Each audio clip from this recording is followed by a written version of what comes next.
The latest Albion Online update, Paths to Glory, is finally here, and we have a lot of things to talk about, from the journals to corrupted dungeon changes. Some of your favorite weapons might be coming back, or they might just got nerfed.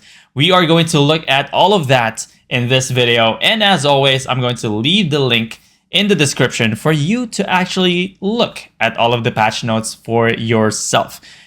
All right, the biggest thing, obviously, that this update gave us is the Albion Online journal. This is basically the quest system of Albion Online, and it has a lot of rewards, although it has not been really as smooth as they did actually had to disable the claiming of all of these rewards because of a bug. But all of these, there are PvE activities, economy, gathering, exploration, and PvP. If you are actually looking for a detailed look at all of these, I'm also going to leave a link in the description below for the video that we did specifically for this. But the main goal for this specific journal is to guide new players in Albion Online and be the quests that we need for new players. Because in the past, you will have new players just doing the tutorial. After this tutorial, they always ask, what now? What do I actually need to do in Albion Online? So this is actually going to give them the quests that they need to be familiar with all of the activities that you can do in Albion Online. And mostly they're going to start with PvE, economy, gathering, then exploration, and then PvP. I actually like how they made it like tiers, but not really. So you start with PvE, economy, gathering, exploration, PvP. You can go right away and go do PvP right away, but for a new player, they see this and they go like, okay, so I have to start with PvE. And it's a very good way to ease new players in and to give them actually rewards. So you get your tier 3 bags, tier 4 bags. You also get your HTE maps. You get Tomes of Insight. You also get Tomes of Learning. This is a new thing. Tomes of Learning give you learning points. Last time, the only way you can get learning points is completing the daily activities and having premium. But now you have those learning tomes of learning. There you go. That's pretty good. And you also have these unclaimed rewards, so you don't have to go through each of them and like claim all of them individually. You can just go in here, claim all per subcategory. But obviously, again, it is disabled because of a bug. But that's okay. They're going to fix that in the future, hopefully tomorrow. So just let's look at this. We want every play session to have an achievable goal, whether you're completing a quick task or taking on a more significant challenge. Progress should always be within reach. And the good thing about this, I forgot to talk about it, is it's over here. This is your Albion journal. Each activity has their own progression bar. 20%, 40%, 60, 80, and 100. So they have your mount skins, you have avatar skins, the thingy that you put on the avatar thingy. You also got robes for the economy that actually throws silver. For the gatherer, you have your axe that has an animation that cuts a big freaking tree. For the exploration, you have the kitty cat. This is pretty good. The kitty cat's absolutely like one of the best skins I've seen. Very unique. But this is the biggest of them all. Where is it? That's not it. The biggest of them all is this. This is a mammoth skin with 2 slaves, basically. And you're up top with your riches at the bottom. So once you have completed all of this, it will give you unlockable rewards, which is pretty cool. This is per account, I believe, or per character. So do that. That's pretty cool. Now Albion Online has quest system, and this is what's very important. With this update, the journal has 5 main categories, and we plan to expand this with 4 further categories in the future. What are their 4 categories? I don't know, but we're going to find out. That's pretty cool. That means we as veteran players are not stuck with just this. Although this will take you years to complete, especially this. This is like some crazy, crazy stuff over here. Kill 50 players in full loot Hellgates. Oh, by the way, before I forget, if you have completed some of the quests that are already in here, you will be credited for it, but only when you do the activity. Now, I don't know if this is a bug, but I've definitely killed 50 players in full loot Hellgates, but I haven't done Hellgates yet. Now, I'm pretty sure once I go to a Hellgate map, kill 1 player or 2 players in 2v2 Hellgates, this will all be unlocked similar to this. This was just unlocked for me after I actually went inside another dungeon. So this one right here. Get 666 infamy, get 150,000 infamy, get 1 million infamy. I did not claim that right away as soon as I logged in. Obviously, I've created that, I've completed that. But as soon as I killed 1 mob, it unlocked everything for me. So that may be a bug. Pretty sure they're going to fix that. Frizman's saying they're trying to fix that now. Hopefully they fix that by tomorrow or next day so that you actually get rewarded for all of the things that you have done and you don't have to complete it again, or you don't have to do one activity or kill 1 mob for that specific instance to be rewarded for everything else that you have done. So hopefully they can fix that. So that is your journal. So we talked about different categories, sub-brand items. Your existing achievements are part of the journal as well. Your mission rewards, you do have that unique avatar ring, vanity spell, and the mount skin, and your elite version of your wardrobe item, and a spell as well. So that's essentially the journals. Pretty good, really good addition to Albion Online, because now new players have a way to actually learn the game without going to YouTube, without asking their guildmates. They can just go solo, get into the game, look at the quests, and just do the journal, and then eventually they'll get into the game and explore more. All right, next up is the dynamic spawn rates. So they say here, in order to provide more content during peak server times, this update introduces a new feature to the open world and Roads of Avalon, the dynamic spawn rate. So it is open world and Roads of Avalon.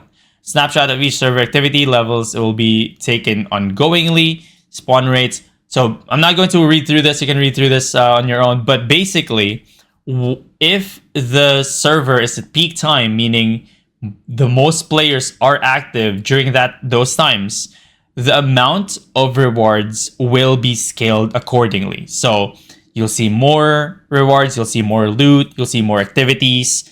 And on the other side of things, if it's a non-prime time or low activity, you no longer will have that opportunity where, okay, I'm gonna play at like 3 in the morning, 4 in the morning, because there's not a lot of players. I can just go into some zones, get all of the chests that I want because it's non-contested, get all of the resources and all of the rewards that I can get because there's not a lot of people. That is no longer going to be the case. They are also going to adjust accordingly how the loot is going to be distributed.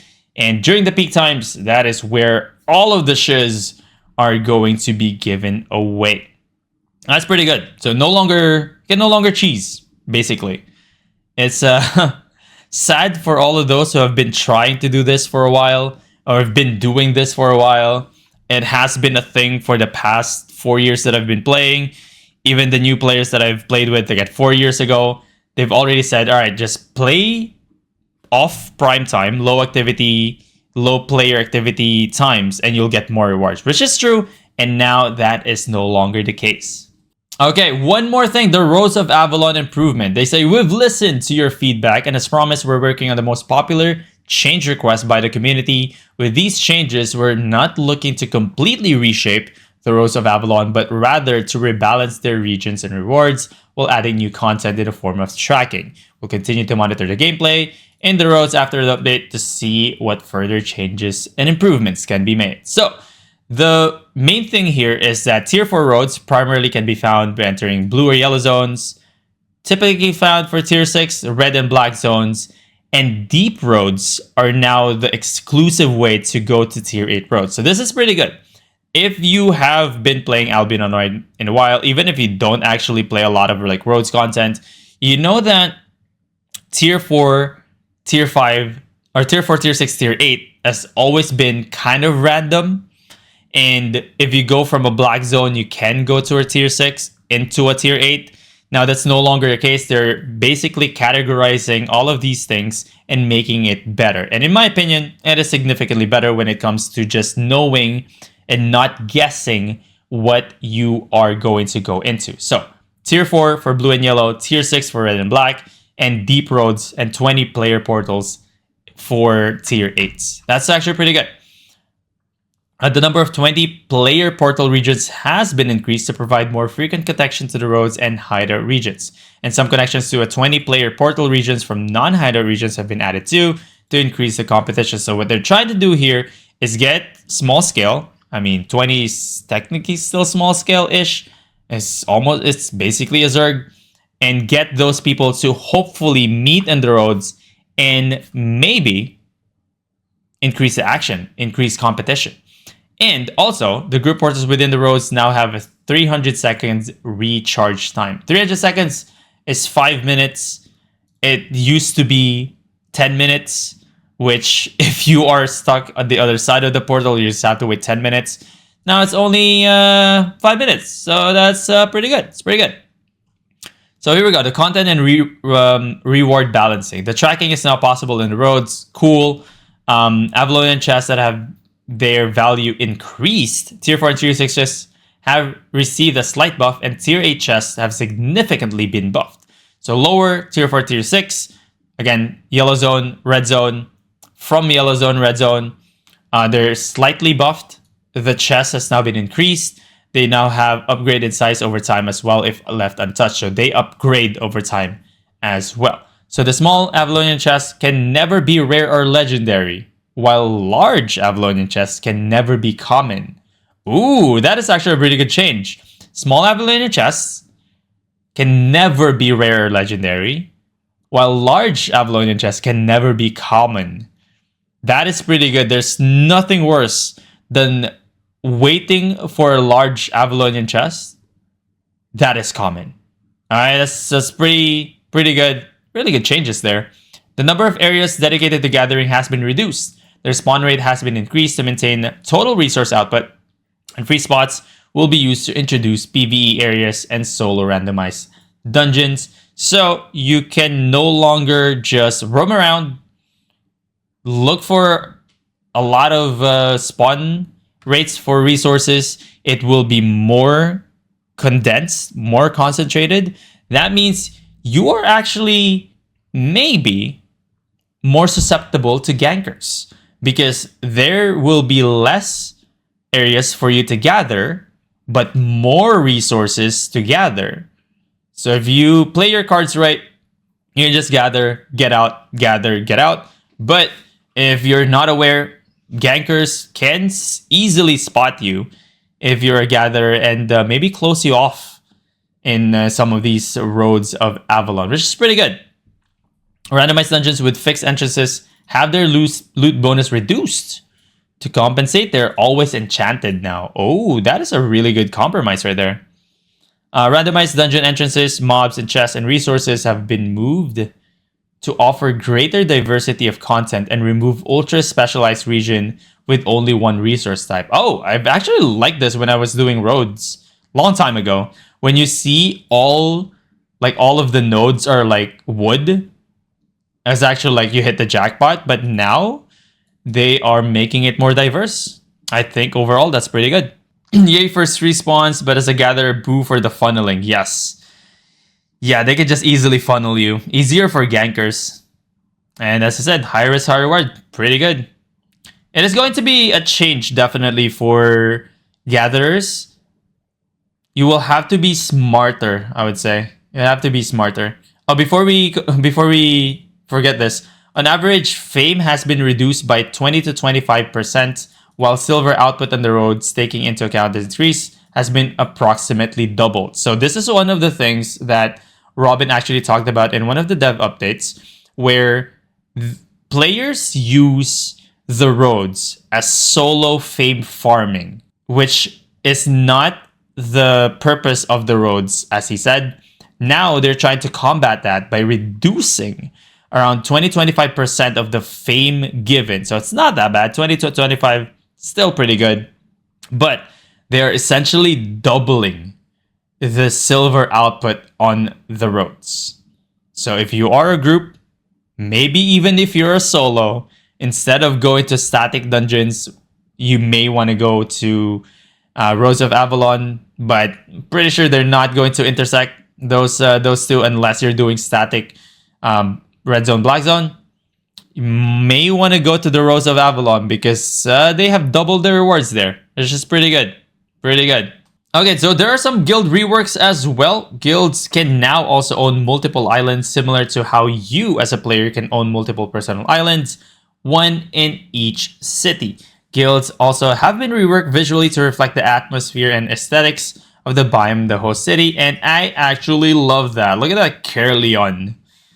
Look at Caerleon. It looks very fancy, very barren, and I like that. It doesn't look like every other guild island, but similar to how you can have multiple personal islands, you can have multiple guild islands. That's pretty good.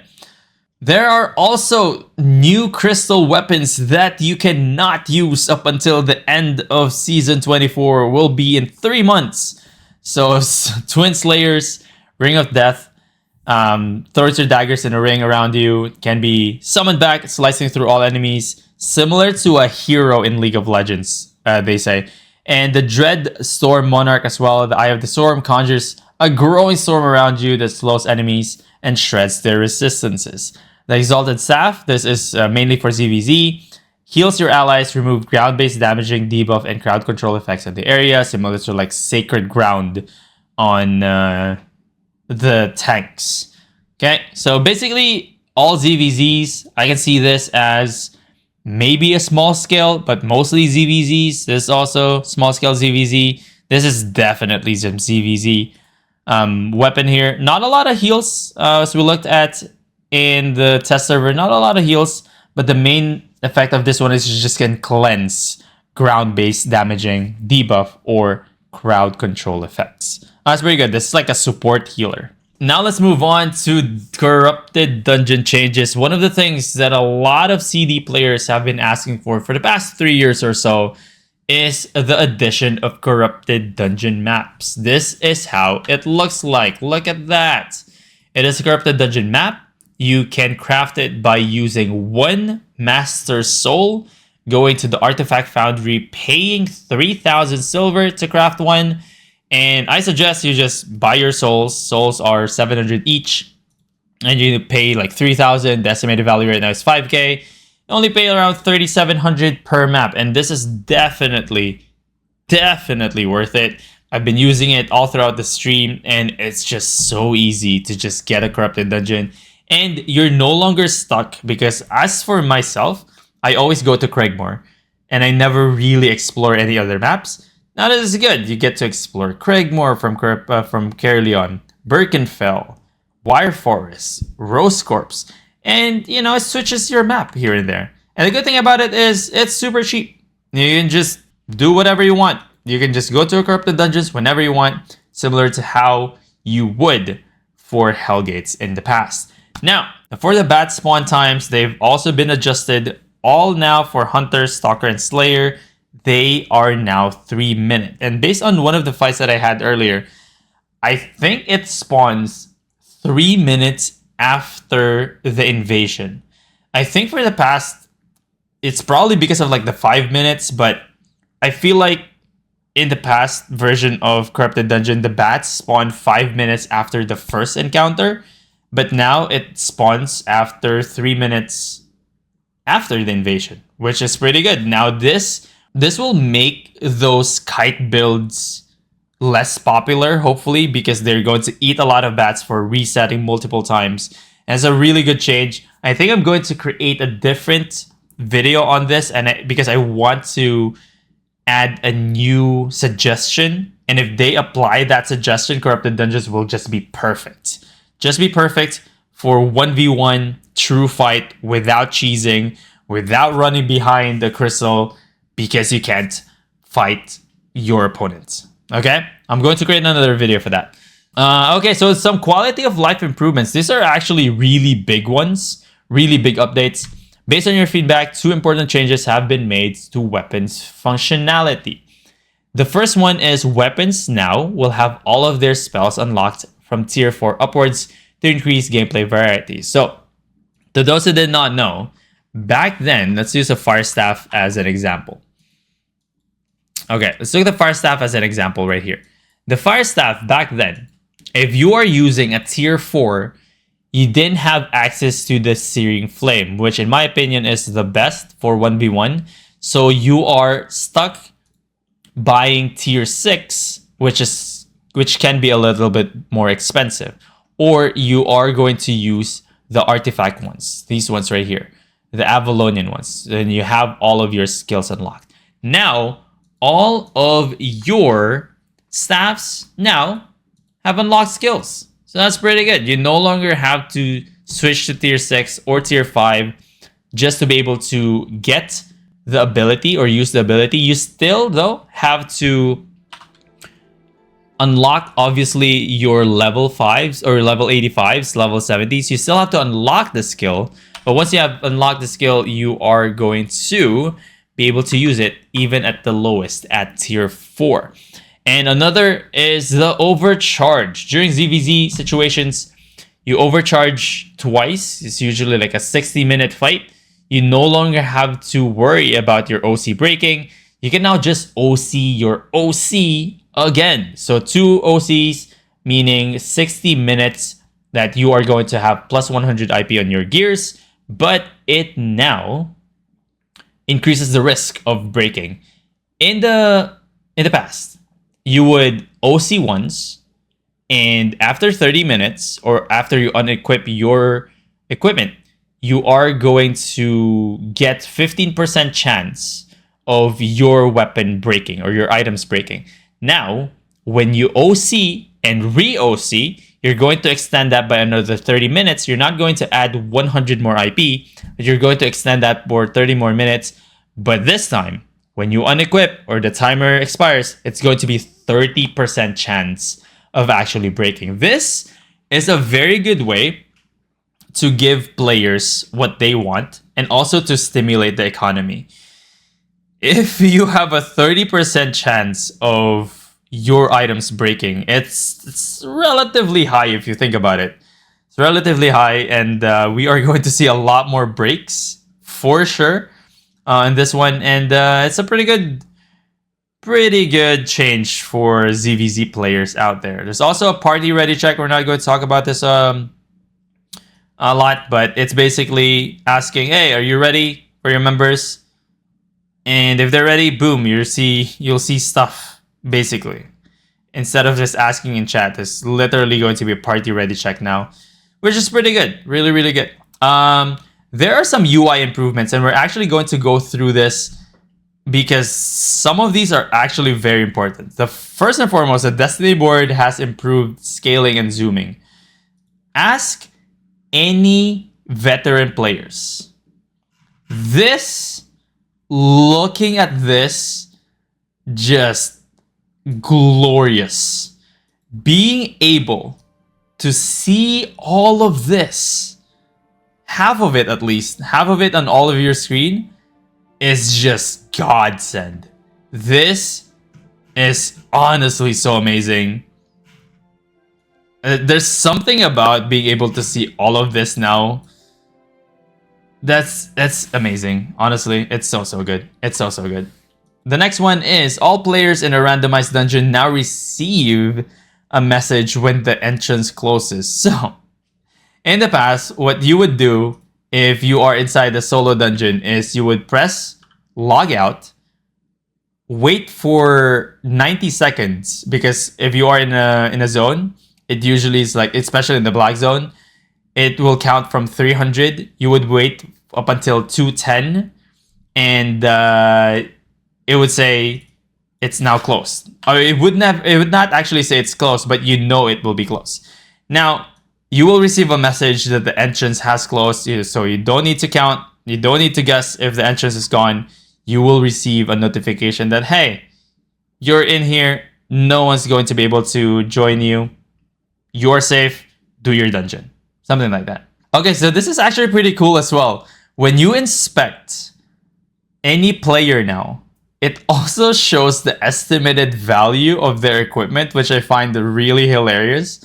And one of the things that I can think of, when you're trying to rat in the mist and you see two players, you don't have to look at their gears anymore. Obviously, you still have to look at their gears to see if you can who you can kill, but you can now pick and choose. If you say, oh, that player has 3 million worth of set, this player only has 1.5, you can just target that higher item player if you're trying to rat. So this is actually hilarious for me when I saw this in the mist, because for sure this is going to be used for ratting. But yeah, it's just pretty good to see the estimated value, what you can get if you actually best your opponent in lethal content. Displayed value is a rounded number. Hovering over the estimated value shows the exact number. It looks like it was exact. It wasn't like 1.3 million. It actually saw 1.347552 or something like that. So I don't know if this is a bug, but it showed me a really exact number. Okay, so this is one of the more confusing part. So the boss and the shrine chest values in Nightfall Abbey reduced by approximately 10%. Duo Mists chests have been added their bonus to be adjusted, blah, blah, blah. And to solve this issue, some mobs in Nightfall Abbey gave too little silver. This has resulted in an almost 9% overall increase in silver from mobs. Now, this is another bug. If you watch this by tomorrow, probably it's going to be fixed. But the bug right now is that silver drops from mobs in the Abbey is non-existent. It's like in 2v2 Hellgates. They do not drop any silver. And I think that should actually be the case. Hear me out here. Now, if you look at the silver or the premium price right now, it just keeps on going up. All right? It went up, it went down, it went up again. But overall, it is going up. And the efforts to actually sell gold for 4% on the higher end and 13% less on the lower end obviously is not showing the same result as when they did it a while back. Now, I think this should be the case. Even though this is a bug, I think they should get rid of the silver drops from mobs in Abbeys first. Abbeys, remove the silver drops. Or even maybe in like solo dungeons and group dungeons. Remove the silver drops from mobs, but increase the value of the loot that you get from chests. Now, what will be the effect of this? Like in theory? In theory, you are reducing the silver faucet in the game that is causing the spike in prices. Obviously, ignoring the fact that some are just hoarding gold. We cannot control that anyways. But if you reduce the faucet, that is the silver drops from mobs, and just give us loot, not silver bags. Maybe the silver bags, just lessen the silver bags as well. Just give us better loot items from the black market. I feel like that it's going to be a win-win situation. Why? Because you never hear a player saying, yo, look at my silver drop. I got a lot of silver drop from a mob. No, you will always hear them, oh, look at the chest that I opened. That is like a lot of value in the chest. What will this do? This will make the players loot more weapons, more armors that then they sell to the market with tax. They get tax from that. So another silver sink.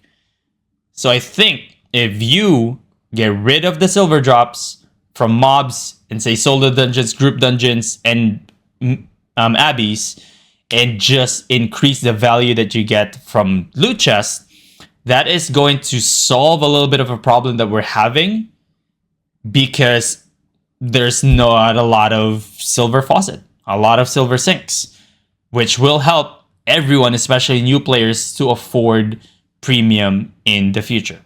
So hopefully, pretty good. Pretty sure that's a good idea. I don't know. I'm pretty sure. I don't know. I like it. I like the idea. So they also removed the chance of getting any loot from the mobs, but they also increased the silver and protect the chest further reductions. Okay. They also decreased the spawn rate of arcane link spiders in the mist, which I don't get. Like you rarely get action in the mist now unless you get ratted or just no one wants to fight you. And getting rid of another objective, it's not getting rid of it, but reducing it by 18%, I don't understand this change at all, to be honest with you. Also, you can now A out from islands to exit. I don't know why that is. It's probably because some people are jerks and they trap you inside their islands. I don't know, but there's that. Oh, players who are inactive during a faction warfare week will no longer receive a weekly report. Thank goodness. I always receive you got 0.01 points from Limhurst for this week. So you no longer see that. That's good. Remove recipes that uses arcane essences and faded essences from Artifact Foundry. Arcane essences can now be salvaged for silver. So the essence, this was back then was a thing. This was actually a money-making method back then. They took that out. It's a relic of the past. And I could just keep them or salvage them for silver. We move on to balance changes as well. For combat balance changes, our main focus in this update was to adjust the resilience curve, which addresses the survivability of melee and ranged weapon in large-scale battles. The goal is to make the fights less focused on melee brawl compositions, giving ranged DPS more room to succeed. Ooh, no more brawling. Okay, melee weapon resilience remains unchanged for groups of 5 or fewer and ramps up more slowly from 6 attackers. For example, melee survivability has increased by 10.58% against 10 players and by 19.16% against 15. Oh, that's a steep. Oh, okay. Ranged players now use more resilience values as melee, which means the range survivability increased more quickly. For example, range survivability increased by 9.7% against 3 players and 17.99 against 10 players and by 6.47 against 15 players. So this is something that I've never really understood, the resilience. But hey, look at that. Melees are getting nerfed again. Similar to the previous patches. Alright, now let's look at the combat balance changes for specific weapons, starting off with the Arcane Staff. The Protective Beam. It just increases the range. You are more protective by 2 more meters. Not a lot of things to say there, but you can now cast it in a safer distance, 2 more meters. The Axis, they have a lot of things here, but the main thing that you want to know is the Battle Axe. The recast time window for the second throw is from 10 seconds to 9 seconds. But the first throw now has a cooldown of 1 second instead of just E.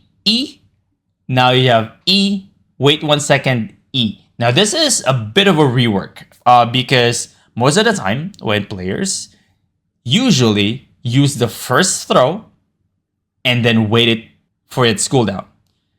Now you have 1 less second to wait for that.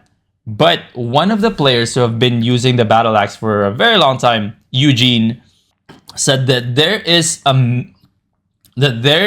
a situation here where this can be seen as a massive nerf. It is when you try to kill players in the mist using an undead kit. Most of the time, in the past, you would Q when they're very low, hit them with your first E, they would turn invest because of Undead Cape. You throw in the same direction, basically because of the 0 cooldown in the first throw, and you just hit them right away because they're still rooted. Now, you have to wait 1 second. That may be used for an outplay, according to him. That's pretty good. They also reduced the damage of the 0 stack, 1 stack, and 2 stacks. This is needed, to be honest with you. The 0 stack E 9-second cooldown on the battle axe is just insane. It can take out like 20% of your health with just one E0 stacks, which kind of ridiculous, especially with the hitbox that's supposed to be super, super thin, but it is definitely wider than expected. Okay, the first hit damage on the Bloody Reap as well in the Infernal Scythe reduced by 10 base damage. The Whirlwind on the Great Axe damage for consecutive hits from 4 to 5, so a little bit of a buff there. For the Calian Collar, Halberd, and the Infernal Scythe, their Resilience Penetration from 30% to 25%. There's also a change to the Fire Staff, not to the one-hand Fire Staff though, but for the Flame Tornado on the Blazing Staff. The final dot duration increased from 2 seconds to 2.4. Damage players per tick is 60 to 68. And against mobs, it's increased as well. So this overall is a buff. But if you look at their NDA patch notes, they actually said that this was bugged. This was bugged and they fixed it, but buffed it to compensate for the bug. So basically, it was bugged and they're turning that bug into a feature. The powerful swing on all hammers added 66 bonus threat generation. Boom, huge update, huge news. Hammers, you now have 66 more bonus threat regeneration. For the Quarterstaffs, a little bit of a nerf here. The auto attack range from 4 meters to 3 meters. Not world ender, not a world changing event. 4 meters to 3 meters. The Hurricane on the Ironclad Staff, your channel duration from 2 seconds to 3 seconds as well. And your Tornado on the Soul Scythe, increased projectile by slightly 10%. This is actually pretty good. Maybe for ZVZs, just to throw him up there slightly a little bit faster for them to not react as fast. And that's it. Minor changes for the Quarterstaffs. This is one of those things that they just keep on nerfing, which if you have been playing Albion Online for a while now, this is a pattern that you most definitely have seen in the past. Is SBI giving us a new weapon line, making it overpowered, and then ever so slowly nerf it down to the ground. The Adapting Matter. On all the Shapeshifter staffs, this is one of the Q abilities. The shield duration is from 1 seconds to 2 seconds.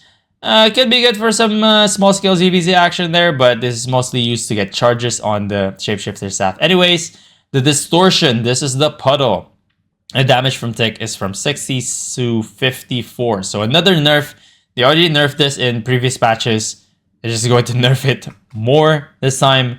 The Tether on the ship. This is a W ability. Remove the multicast. The follow-up ability Dash or Pull now activates instantaneously. And the shield strength increases from 100 to 200, now applied before the pull starts. So if you didn't know, the Tether shift back then, you tether, and then you recast. It either pulls or dashes into your enemy or your teammate.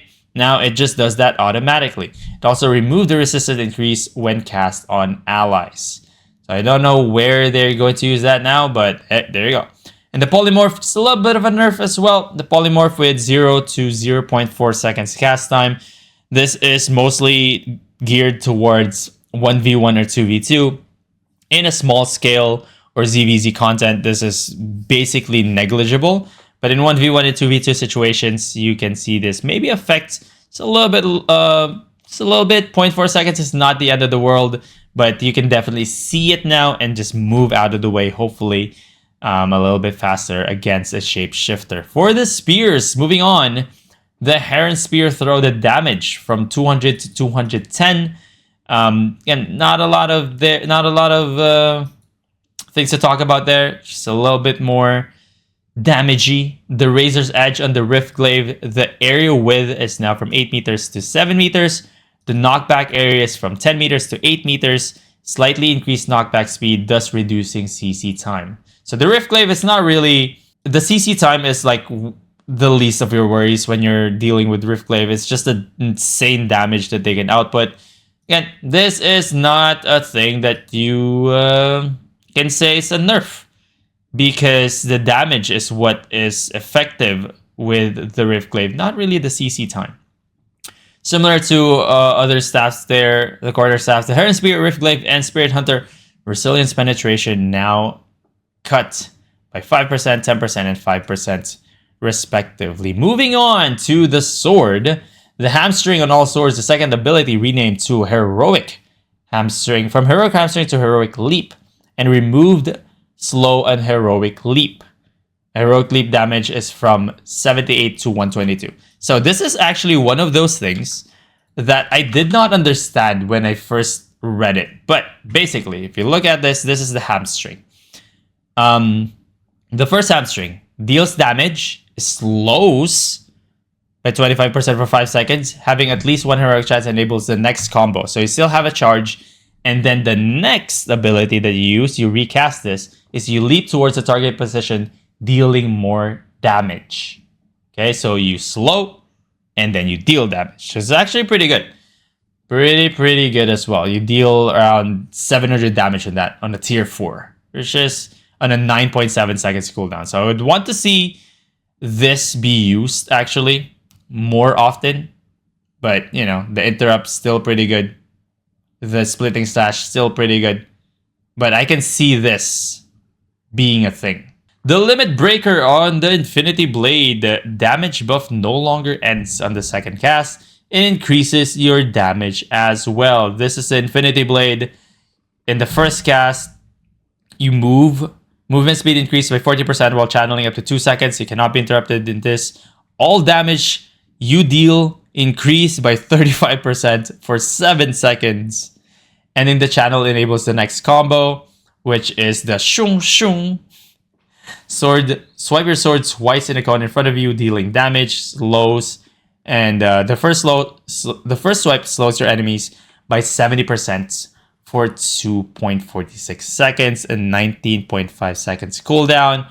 And for the rest of the duration, 7 seconds, you have 35% damage increase on all of your damage. Talk about OP, but yeah. Still, no one's going to use this outside of non-lethal because you cannot get more shards. You cannot get more crystals. In a game where it's full loot PvP and it's very limited how you can actually craft, how many you can craft, and how many you can use, it's not a thing. So it's still a good change, but again, this is not something that you will see in 1v1, 2v2. It's not something that you will see more. You know, your favorite streamers probably, they're going to use it still, but yeah, it's not going to be in the hands of common players. Only those who have a lot of silver to burn. The Clarent Blade, similar changes to their stuff. Resilience penetration from 20% to 15%. The War Gloves, Earth Crusher under Raven Strike, they are now buffing the Raven Strike. I don't know if it's actually going to be enough for this weapon to be back in ZVZs. Raven Strike back then was just a menace to a point where I thought this was like back when they actually released the gloves. I actually leveled it up a little bit thinking I can actually use it. Never used it, but hopefully they actually bring it back, the Raven Strike, in ZVZs, or maybe even in small scales. My gauntlets, similar to all of it, resilience penetration reduced by 5%. Armors, the dynamic defense of the Jacket of Tenacity, magic damage bonus reduced by 5%. Physical damage bonus also removed by 5%. The electric jacket on the Stalker Jacket, the electric field and Stalker Jacket, it is now nerfed to the ground. They nerfed the Bloodletter, the double-bladed staff, which usually use these kinds of weapons. They kind of slightly-ish nerfed the carving sword as well, ever so slightly, I think. Which, you know, sometimes they use it as well. Stalker Jacket, nerfed to the ground. The era of people using Stalker Jacket as their main damage dealer as a tank user is no longer a thing. Thank goodness. And the demon armor no longer affects mobs. Oh, that's a thing. They use it to affect mobs for reflect. So it's no longer a thing. This is a main ZVZ defensive weapon or armor anyways. No longer affect mobs. Alright, the capes for the Fey Barrier on Brazilian capes increases your shield from 230 to 275 and your force pulse on Avalon capes, the damage from 144 to 133. So it's just a little bit of nerf on the Avalon capes. You don't really use Avalon capes for damages. Use Statford capes if you want damages. You want to use your Avalon cape to decrease the damage of your opponent. Not really this. So not really something to write home about. This, on the other hand, maybe a good change. Maybe like a 45 more base shield might save your butt in the long run. So that's it. The Phantom Blade on the new crystal weapon fixed the issue as well for the AoE escalation. If you see the video from, I think, Tode Torres, he threw 1E into not even a clump.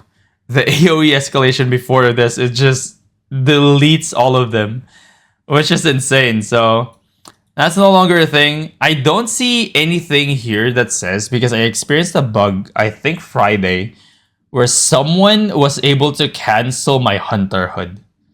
So someone was able to cancel my Hunterhood. That's not supposed to be cancelable. That is no cast time.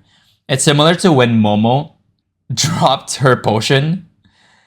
You're not supposed to be able to interrupt 0 cast time things, but my Hunterhood was interrupted.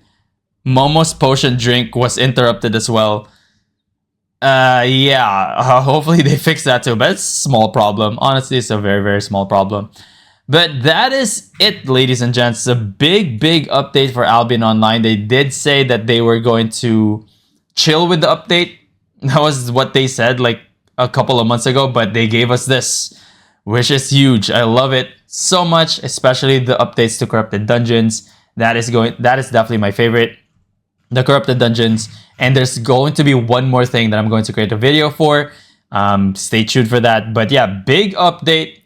Not a lot of rebalancing or changes when it comes to meta in like the combat balance changes, but a lot of things to work on in Albion Online. Exciting times, especially for Corrupted Dungeon players. And if you have any comments whatsoever, leave them in the comment section below, or better yet, join us live on Twitch at twitch.tv/Burnstone.